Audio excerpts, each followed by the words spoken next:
হচ্ছে কবি প্রণব ঘোষের লেখা কবিতা টুনি। বিজ্ঞানে আমি 10 পেয়েছি, মাত্র 10। আমার কি দোষ বলো? প্রশ্ন যা ছিল খুবই সহজ, উত্তরও ছিল জানা।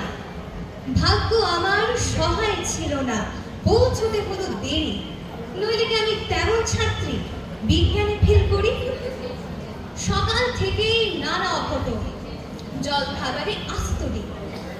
রান্নার মাসি নিয়ম জানে না, ডিম খেতে নেই কেননা গোল। অমলেট দিলে দোষ কেটে যেত, লেটার মার্কস পেতাম ঠিক। ভাগ্য আমার সহায় ছিল না, যেতে দেরি হলো অত্যধিক। ঘর ছেড়ে যে বেরোতে যাব, দাদু হেঁচে দিল চোখ।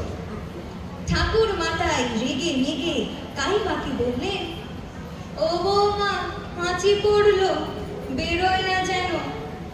টিক টিক টিক তক্ষুনি মা বললেন, ঠিক আছে ঠিক আছে, একটু বসে যাবে তুমি।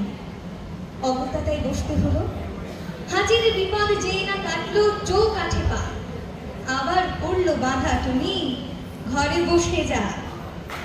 কপালে দিয়েছে দইয়ের ফোঁটা, হাতে বিপদ তারিনি। কোমরে ঝুলছে ঢাউস মাদুলি, বিপদ এড়াতে পারি। অতি সাবধান ঘরের বাইরে যেই না গিয়েছি, কুট্টি বোন চেঁচিয়ে উঠল, দিদি দেখ দেখ, পাঁচিলে একটা পাখি, কি সুন্দর, হলদেটে ঠোঁট, লালচে চোখ আর বাদামি পিঠ। তাকেই দেখি পাঁচিলে বসেছে। হায় হায়, ওটা এক শালিক। রিকশা কাকু দিচ্ছে তার, কিন্তু যাবার জন্য। বাড়ির সবাই শালিক খুঁজছে, আয় রে শালিক আয়, আরেক শালিক না দেখি তুমি কি করে স্কুলে যায়।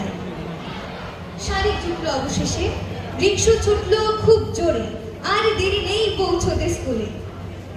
কিন্তু আমার পোড়া কপাল, হঠাৎ ব্রেক থামতেই হলো, পথ কেটে গেছে কালো বেড়া। দেরির পরে আরো দেরি, দেরিতে গেলাম স্কুলে। গিয়ে দেখি কি সর্বনাশ, বিজ্ঞান দিদিমণি। খুলে বললাম, রাগে গজ গজ, বসতে দিলেন ঘরে। বিজ্ঞানের ছাত্রী হয়ে তুমি ডুবে আছো সংস্কারে। মুক্ত মনা দিদিমণি অনেক বকাঝকার পর প্রশ্নপত্র এগিয়ে দিলেন, খাতা দিলেন। হঠাৎ যে দেখি পলা নীলা শঙ্খে ভরা দিদিমণির হাতের আঙুলগুলো। বিজ্ঞানে আমি 10 পেয়েছি, মাত্র 10। আমার কি দোষ বলো?